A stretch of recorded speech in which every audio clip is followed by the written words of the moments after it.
جو مذہبی رہنما ہیں ان کے فتوے اور ان کی جو فیصلے ہیں ان کو زیادہ اہمیت دیتے ہیں. جیسا کہ ہمارے یہاں بھی ہو گیا کہ قرآن اور حدیث پیچھے چلے گئے اور فقہ جو ہے وہ پہلے آ گئے. احکام لینے کے لیے ہم فقہ کی طرف رجوع کرتے ہیں اور فتویٰ لینے کے لیے ہم کیا کرتے ہیں؟ فتویٰ کی کتابوں کو دیکھتے ہیں، فقہ کی کتابوں کو دیکھتے ہیں، ان کے اوپر اعتماد کرتے ہیں. انسان جو طالب علم ہو اس کو قرآن اور حدیث سے جو ہے نا اخذ کرنے کی کوشش کرنی چاہیے. ٹھیک ہے استیناس کر لے، فقہی کتابوں سے، فتوے کی کتابوں سے استیناس کر لے، ان سے رہنمائی لے، ان سے روشنی لے کہ میں جو سوچ رہا ہوں یہ پہلے بھی کسی نے کہا ہے. امام احمد رحمۃ اللہ علیہ فرمایا کرتے تھے لا تقل قولا لیس لک فیہ امام، کوئی ایسی بات نہ کہو، لا تقل قولا لیس لک فیہ امام، پہلے کوئی تیرا پیشوا ہونا چاہیے. کسی نے وہ بات کہی اس لیے کہ پتہ نہیں ایسی بندے کے ذہن میں الٹی چیز ہی نہ آ جائے، غلطی نہ ہو. تو اس لیے اخذ قرآن و حدیث سے کرنا چاہیے اور اس سے استناس کرنا چاہیے. اور اگر اختلاف ہے تو پھر اختلاف کی صورت میں انسان کو سب کا مطالعہ کرنا چاہیے، ان کے دلائل دیکھنے چاہیے اور پھر جو اوفق بالکتاب و سنہ ہو اس کو اختیار کرنا چاہیے. یہ طلبۃ العلم کا کام ہے، طلبۃ العلم کو ایسا کرنا چاہیے. اور عوام کا کام یہی ہوتا ہے کہ وہ اللہ رسول کا حکم پوچھے اور یہ جانے کہ جی اللہ نے کیا ہمیں حکم دیا ہے اور اللہ کے رسول نے ہمیں کیا اللہ کا حکم پہنچایا ہے اور انہوں نے اس پر کیسے عمل کیا ہے. نبی صلی اللہ علیہ وسلم کا طریقہ بتا دیں، نبی صلی اللہ علیہ وسلم کی سنت بتا دیں، نبی صلی اللہ علیہ وسلم کا راستہ بتا دیں. یہ ان کی طلب ہونی چاہیے اور اس کا وہ آگے سوال کریں. اور عالم کی یہ ذمہ داری ہوتی ہے، بہت بڑی ذمہ داری اس کی، کہ وہ اللہ رسول صلی اللہ علیہ وسلم کے حکم کو سمجھے اور آپ صلی اللہ علیہ وسلم کی سنت کو جانے اور پھر جو اپنے پورے علم اور دیانتداری کے ساتھ اسے معلوم ہوا ہے اس کو اپنائے بھی اور آگے پہنچائے.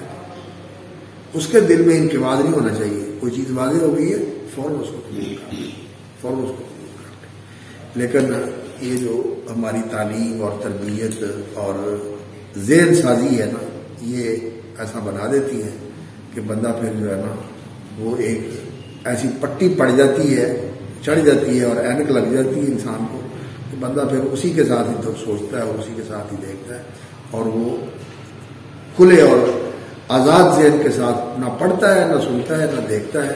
بس ایک ذہن کو جو ہے نا سانچے میں ڈال دیا جاتا ہے، اسی کے ساتھ چلتا رہتا ہے. اس کی وجہ سے اختلاف ہمارے ختم نہیں ہوتے. تو ان کے ساتھ خطاب کیا گیا ہے اور اللہ رب العزت نے یہاں یہ کہا ہے کہ قل ان کنتم تحبون اللہ فاتبعونی. محبت اللہ رب العزت کی یہ اللہ تعالیٰ کے احسانات کی وجہ سے ہر ایک کے دل میں موجود ہونی چاہیے اور ہے بھی. بندوں کے دل میں اللہ رب العزت سے محبت ہوتی ہے، اگرچہ یہ مغلوب ہو جاتی ہے حب الشہوات کی وجہ سے. حب الریاسہ، حب الشہوات، حب الذات، حب المفادات، ان کی وجہ سے یہ محبت مغلوب ہو جاتی ہے. لیکن ہوتی ضرور ہے، اس کی چنگاری ضرور موجود ہوتی ہے. کسی وقت جو ہے وہ چنگاری پھر بڑھ جاتی ہے اور پورے وجود کو جو ہے نا وہ اپنی گرفت میں لے لیتی ہے اور انسان کے اندر پھر محبت کا جو ہے نا وہ کیا کہتے ہیں بھانبڑ بچ پڑتا ہے. پھر محبت جو ہے نا اس کا بھانبڑ جلتا ہے. پھر انسان کے دل میں ایسی محبت ہوتی ہے کہ ہر چیز کو جلا کے رکھ دیتے ہیں، ہر چیز کو جلا کے رکھ دیتے ہیں. وہ محبت اللہ رب العزت کی اگر ہو تو پھر تو بالکل صحیح ہے. لیکن بعض اوقات ماسی اللہ کی محبت میں ہوتی ہے، اس کی محبت میں انسان گرفتار ہو جاتا ہے. اور اکثر ایسا ہی ہوتا ہے کہ انسان جو ہے وہ ماسی اللہ کی محبت کے اندر وارفتہ ہو جاتا ہے اور اس شیفتگی اور اس فریفتگی کے اندر انسان اپنے آپ کو کھو دیتا ہے اور ہر وقت جو ہے وہ اسی جس کو اس نے جس محبت کا مرکز بنایا اور جس کے ساتھ اس نے اپنا دل لگایا ہے اس کی محبت کے اندر گرفتار ہوتا ہے اور اپنے آپ سے بھی بے خبر ہو جاتا ہے، تو اسی کے اندر ہی جیتا رہتا ہے۔ لیکن جن لوگوں کو اللہ رب العزت دستگیری فرما لیتا ہے اور اللہ تعالیٰ اپنی محبت کی چاٹ لگا دیتا ہے اور اپنی محبت کی اللہ رب العزت ان کے دلوں میں روشنی فرما دیتا ہے، نور آ جاتا ہے اللہ رب العزت کی طرف سے، اللہ نور السماوات والارض، یہ محبت کا نور ان کے دل میں آتا ہے، تو پھر اللہ اکبر اللہ اکبر اللہ اکبر، پھر ان کا دل روشن ہو جاتا ہے اور اللہ رب العزت کی محبت دل میں ایسی جاگزی ہوتی ہے کہ سب پہ غالب رہتی ہے۔ اور یہ رسول اکرم صلی اللہ علیہ وسلم کی وہ جو حدیث ہے، اللہم انی اسألک فعل الخیرات وترک المنکرات، یہ حدیث اس اللہ رب العزت کی زیارت کے بعد نبی صلی اللہ علیہ وسلم کو سکھائی گئی۔ کہتے ہیں رأیت ربی فی احسن صورت، اور پوچھا فیما یختصم المرء الاعلی، اور پھر یہ دعا سکھائی، اللہم انی اسألک فعل الخیرات وترک المنکرات وحب المساکین وان تغفر لی وترحمنی واذا اردت بقوم فتنة فتوفنی الیک غیر مفتون، اللہم انی اسألک حبک وحب من یحبک وحب عمل یقربنی الی حبک، اور اس میں یہ الفاظ بھی ہیں اللہم اجعل حبک احب الی من نفسی واہلی ومالی من کل شیء ومن الماء البارد، یعنی ساری چیزیں جو ہے نا، اللہم اجعل حبک احب الی من نفسی واہلی ومالی ومن کل شیء ومن الماء البارد، یہ یعنی انسان کی جب انسان پیاسا ہو اور پیاس سے انسان بے حال ہو رہا ہو تو پانی کا گھونٹ انسان کو اتنا پیارا ہوتا ہے۔ مشہور لطیفہ ہے نا کہ پتہ نہیں ہارون رشید کا یا کسی اور بادشاہ کا معاملہ تھا، تو اس کو کہا، اس نے اس کے جو مربی تھے کوئی ہارون رشید کا ہی تھا شاید، کہ یہ تیری بادشاہی جو ہے نا، اس کی تو پانی کا ایک پیالہ بھی جو ہے نا اس کی قیمت نہیں ہے، ایک پیالے کی قیمت بھی نہیں ہے۔ اس نے کہا یہ کیسے؟ اس نے کہا اگر تجھے پیاس لگی ہو اور جاؤں الگ ہو تو یہ پیالہ لینے کے لیے آدھی بادشاہی دے سکتا ہے؟ کہتا میں دے دوں گا۔ واقعی انسان کی جان جب بنی ہوئی ہو تو پھر انسان یہ کہتا ہے کہ مجھے پانی مل جائے، سکون مل جائے، میری زندگی بحال ہو جائے، اور پانی کے ساتھ انسان کی زندگی، پانی کے ساتھ پیاس کے ساتھ مرنا انسان کا اللہ معاف کرے بہت مشکل ہوتا ہے۔ اس لیے جب انسان کا آخری وقت ہوتا ہے لوگ کہتے ہیں پانی میں اللہم ارزقنا حسن الخاتمہ، اللہم ارزقنا حسن الخاتمہ، اللہم انا نسألک عیشۃ نقیۃ ومیتۃ سویۃ ومردا غیر مخزی ولا فضح، اللہم انا نسألک عیشۃ نقیۃ ومیتۃ سویۃ ومردا غیر مخزی ولا فضح، اللہم احینا مسلمین وتوفنا مسلمین غیر خزایا ولا مفتون۔ تو پانی بڑی چیز ہے۔ اس نے کہا میں آدھی بادشاہی دے دوں گا اور پانی کا پیالہ لے لو۔ اس نے کہا یہ پانی کا پیالہ پی لے، ذرا پیشاب بند ہو جائے، مسانے میں درد شروع ہو جائے، پیشاب نہیں آتا، پھر کیا کرے؟ اس کے نکالنے کے لیے اگر تجھے کہا جائے کہ تیری بادشاہی جو ہے نا وہ چاہیے تو تب تیرا یہ پیشاب جاری ہو جائے گا۔ اس نے کہا آدھی بادشاہی دے دوں گا۔ اس نے کہا ساری بادشاہی تیری پانی کے پیالے کی قیمت بنتی ہے، پینے کے لیے آدھی دے دے گا، نکالنے کے لیے آدھی دے دے گا، تیرے پاس بچے گا۔ اللہ تعالیٰ نے جو انسان کو دیا وہ کتنا کتنا پانی پیتے ہیں اور کتنا پانی ضائع کرتے ہیں۔ بات خیر یہاں سے آگئی تھی کہ نبی صلی اللہ علیہ وسلم کو یہ دعا سکھائی ہے اور آپ نے فرمایا جو اس سے سنے وہ بھی سیکھے اور مانگا کرے۔ تو اللہ رب العزت کی محبت جو ہے یہ بہت بڑی چیز ہے، اور پھر اسی محبت سے انسان کے اندر عبادت اور عبودیت یہ پیدا ہوتی ہے۔ عبادت جو ہوتی ہے نا، حافظ ابن قیم رحمۃ اللہ علیہ، اللہ تعالیٰ ان کے درجات بلند فرمائے، انہوں نے تو اس محبت کے باب میں نا کمال ہی کر دی۔ روضۃ المحبین و نزہۃ المشتاقین ان کی کتاب ہے، اور ایک کہتے ہیں کہ ان کی کتاب تھی محبت کے اوپر، اس کے مضامین کے اوپر، اور اس کے کیا جو ہے نا عوامل ہیں، محرکات ہیں، مقتضیات ہیں، اور اس کی حقیقتیں کیا ہیں، اس کے اوپر ایک کتاب تھی، لیکن وہ ابھی تک جو ہے نا وہ دستیاب نہیں ہے، وہ ان کی کتابوں میں آئی نہیں. روضۃ المحبین ہے, اپنا مدارج السالکین میں بھی انہوں نے اس موضوع پر لکھا ہوا ہے, بہت لکھا ہوا ہے, اور الدوا والدوا جو ہے ان کی اس میں بھی انہوں نے لکھا ہوا ہے. اور وہ کہتے یہی ہے کہ انسان کو نا اپنی محبت کا رخ اللہ کی طرف کرنا چاہیے, اور انسان جو ہے اللہ رب العزت نے اس کو محبت کرنے والا بنایا ہے, اور اللہ رب العزت کو اس کے ساتھ محبت ہے. اللہ کو انسان کے ساتھ محبت ہے.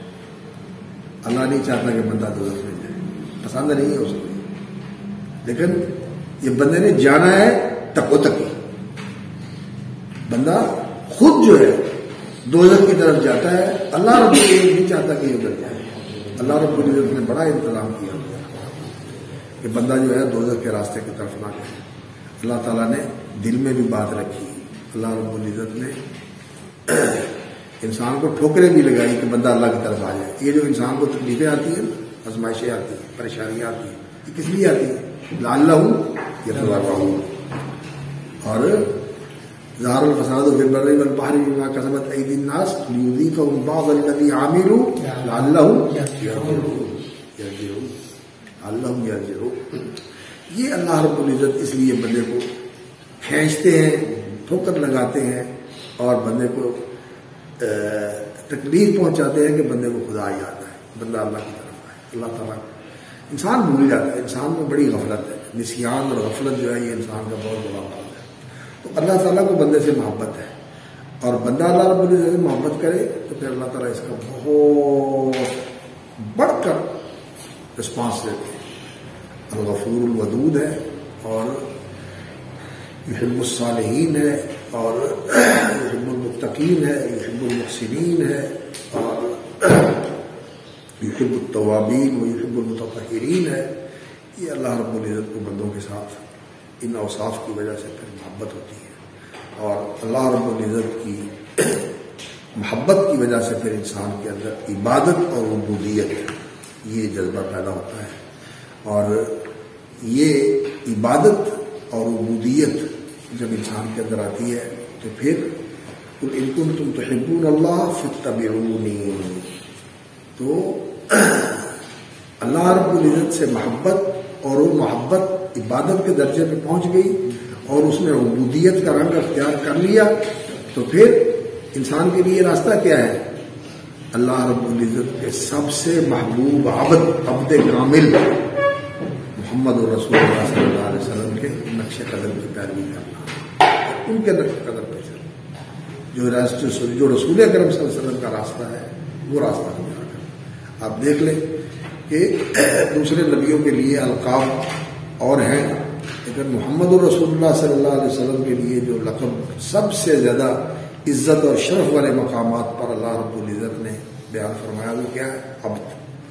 وَإِن كُنتُمْ فِي رَيْبٍ مِّمَّا نَزَّلْنَا عَلَىٰ عَبْدِنَا تَبَارَكَ الَّذِي نَزَّلَ الْفُرْقَانَ عَلَىٰ عَبْدِهِ سُبْحَانَ الَّذِي أَسْرَىٰ بِعَبْدِهِ. اور نبی صلی اللہ علیہ وسلم نے فرمایا انا عبد اللہ و رسول. عبدیت جو ہے یہ رسول اکرم صلی اللہ علیہ وسلم کے لیے وصف ہے, اور یہ آپ صلی اللہ علیہ وسلم کا سب سے اونچا وصف ہے. اور آپ صلی اللہ علیہ وسلم بندوں میں سب سے زیادہ اللہ کے محبوب تھے, اور انسانوں میں سب سے زیادہ اللہ رب العزت سے محبت کرنے والے تھے. پھر نبی صلی اللہ علیہ وسلم کی محبت اور نبی صلی اللہ علیہ وسلم کی اتباع انسان کے دل میں ہونی چاہیے. قل ان کنتم تحبون اللہ فاتبعونی. اور یہ بات ہمیشہ یاد رکھیں کہ ہم یہ آیتیں پڑھتے ہیں, لیکن چند سنتیں, چند اعمال اور چند دین کے حصے ان کو ہم سنت سمجھتے ہیں. نہیں, کوشش یہ کرنی چاہیے کہ رسول اکرم صلی اللہ علیہ وسلم کی زندگی انسان کے اندر, آپ صلی اللہ علیہ وسلم کی زندگی, الہدی الصالح والسمت الصالح, یہ بھی جزء من النبوہ. پھر الہدی النبوی انسان کے اندر آ جائے, الہدا ہو یا الہدی ہو, دونوں طرح ٹھیک ہے. اور السمت, اور صحابہ کرام میں یہ چیز تھی, صحابہ کرام میں یہ چیز تھی. کیسے کہتے ہیں نا کہ کان اشبہ الناس برسول اللہ صلی اللہ علیہ وسلم فی ہدیہ و دلہ و سمتہ عبداللہ ابن مسعود. عبداللہ بن مسعود جو تھے وہ نبی صلی اللہ علیہ وسلم کی پوری کاپی تھی، فی ہدی و دلی و سمتی. اور پھر ان کے شاگرد علقمہ وہ پوری ان کی کاپی تھے. اور پھر ان کے شاگرد جو تھے وہ میرا خیال ابراہیم تھے، ابراہیم. اللہ اکبر. اور یہ تسلسل چلتا تھا. تو مجھے پورا جو ہے نا وہ یاد نہیں ہے، میرے ذہن میں نہیں ہے کہ علقمہ عبداللہ بن مسعود کی کاپی تھے اور ابراہیم نخعی جو تھے وہ علقمہ کی کاپی تھے، اور پھر پتہ نہیں کون ہے ایک وہ تھے، اور پھر سفیان تھے، اور پھر سفیان کے شاگرد تھے، اور پھر امام احمد تھے. یاد ہے کسی کو؟ اچھا دیکھوں گا میں انشاءاللہ، دیکھوں گا پھر آپ کو بتاؤں. یہ پورا تسلسل تھا. جیسے علم کی سند ہے اسی طرح عمل کی بھی سند، یہ سند بھی ہمیں نا اپنے اندر زندہ کرنی چاہیے، بہت ضروری چیز. اور محبت جو ہے یہ تو سچی بات ہے کہ ایسی چیز ہے کہ جس وقت انسان کے دل میں یہ جاگزی ہو جاتی ہے تو پھر یہ کسی اور چیز کو رہنے نہیں دیتی، ہر چیز کو جلا کے رکھ دیتی ہے. یہ ان کی مجازی محبت ہوتی ہے اور مادی محبت ہوتی ہے، اور کسی چیز کے ساتھ محبت کرتے ہیں، وطن کی مٹی کے ساتھ کرتا ہے، کوئی کسی مالی چیز کے ساتھ محبت کرتا ہے. ویسے ہی انسانوں میں محبت جو ہے وہ انسانوں کے ساتھ زیادہ ہوتی ہے، انسانوں کے ساتھ زیادہ محبت ہوتی ہے. اور اس محبت کے اندر لوگوں نے کتنی بڑی بڑی قربانیاں دی ہیں، اور کتنے لوگوں نے جو ہے نا وہ کارنامے سر انجام دیے ہیں، اور ان کی محبت کی داستانیں جو ہیں وہ لکھی ہوئی ہیں ناولوں کی شکل میں اور شعری مجموعوں کی شکل میں.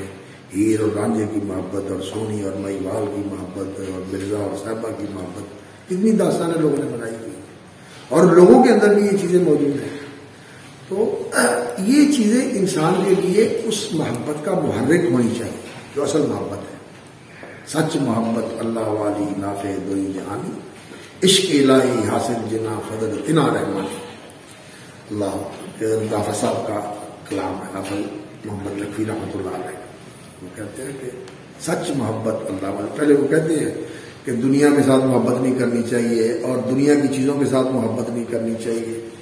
یہ چیزیں جو ہے نا انسان کو نال مسافر نے ہونا لائیے اوڑ کے تر جانا، تو نال جدائی درد فراق غصے بہت نمانا، یا ہوتے منہ چھوڑ چلے یا دور چھوڑ سجاویں، کہ کوڑ محبت داغ دلیزا بچھڑے پچھتا. انسانوں کے ساتھ محبت جو ہے وہ ایسی ہوتی ہے، نال مسافر نے ہونا چاہیے.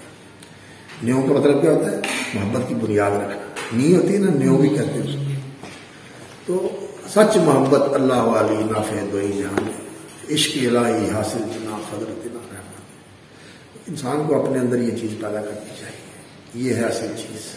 دین کی جو اساس ہے، محور اور مرکز ہے، وہ اللہ رب العزت کی محبت ہے اور اللہ کے رسول صلی اللہ علیہ وسلم کی محبت ہے. ہمارے بزرگوں میں قریب میں جنہیں ہم نے دیکھا ہے اور جن کی بہت زیادہ صحبت تو نہیں مل سکی، اللہ تعالیٰ معاف فرمائے ہمیں، لیکن ان میں یہ رنگ تھا. سید ابوبکر غزنوی رحمۃ اللہ علیہ، سید ابوبکر غزنوی رحمۃ اللہ علیہ تھے تو اہل حدیث، لیکن اس محبت کا سبق لینے کے لیے نا وہ سلسلے والوں کے پاس بھی چلے جاتے تھے، ان کے پاس بھی چلے جاتے تھے، وہاں سے جا کر کے کچھ بیٹھ کے نا فیض حاصل کرتے تھے.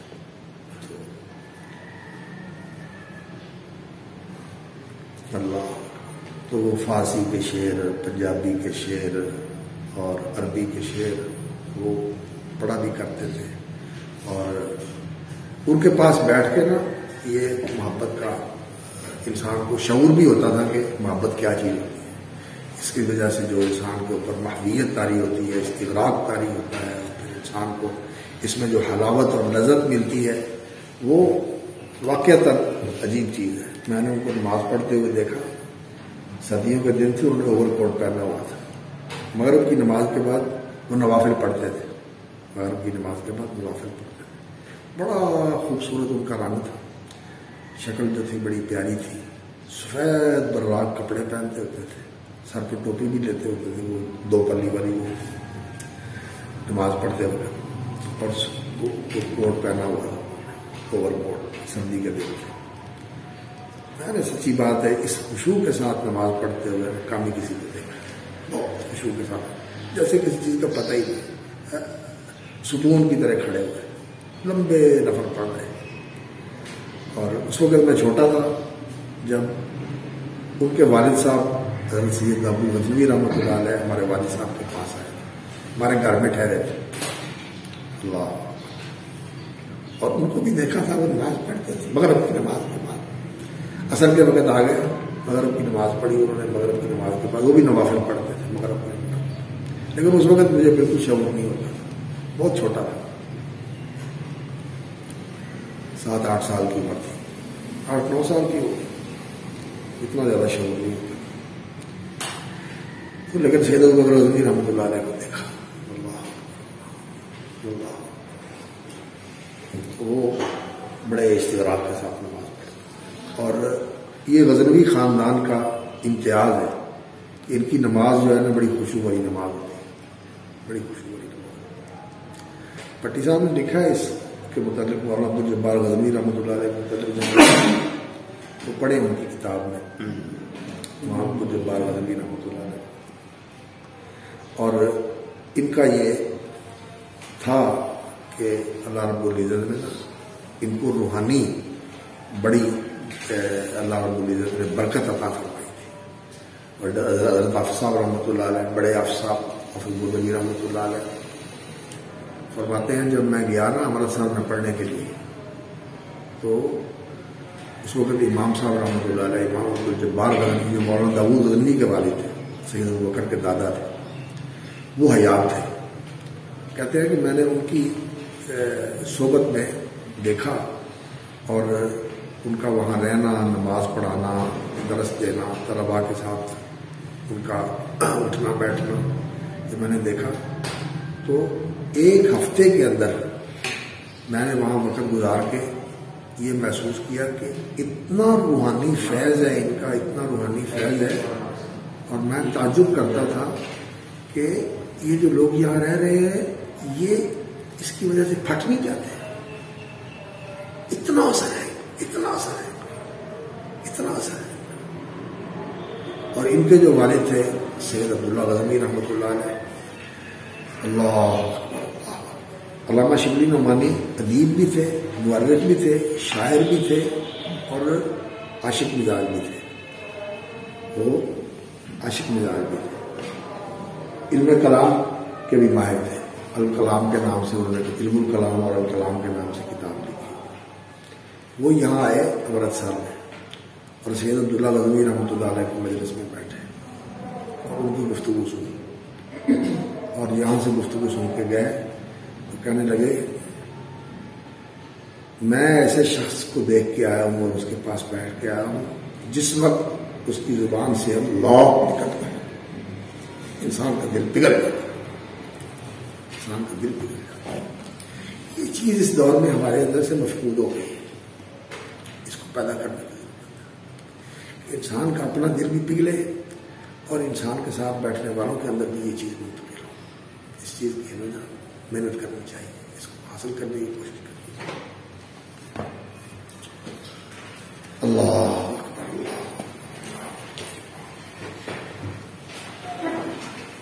اس کے لیے رات کی نماز کا اہتمام کریں.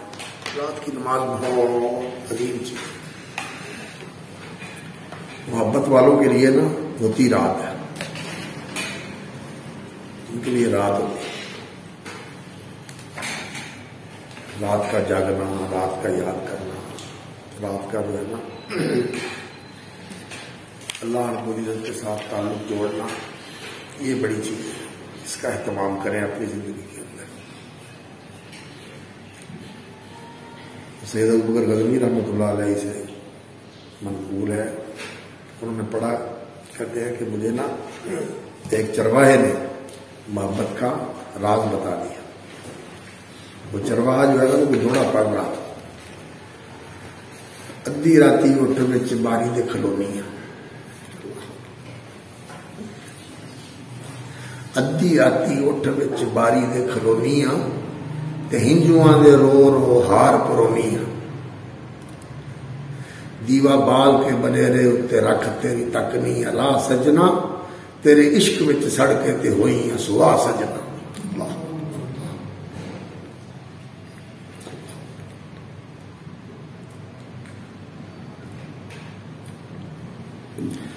ادھی راتی اٹھ وچ باری دے کھلونی ہاں تے ہنجواں دے رو رو ہار پرونی ہاں. دیوا بال کے بنیرے اتے رکھ تیری تک نہیں الا سجنا تیرے عشق وچ سڑ کے تے ہوئی ہیں سوا سجنا. یہ تو مادی محبت ہے، اور اگر حقیقی محبت ہو تو پھر انسان کا کیا حال. تتجافا جنوبهم عن المضاجع يدعون ربهم خوفا وطمعا ومما رزقناهم ينفقون. جو ہم نے ان کو دیا سب کچھ ہی لگا دیتے ہیں، کوئی چیز رکھتے ہی نہیں. ان اللہ اشتری من المؤمنین انفسهم واموالهم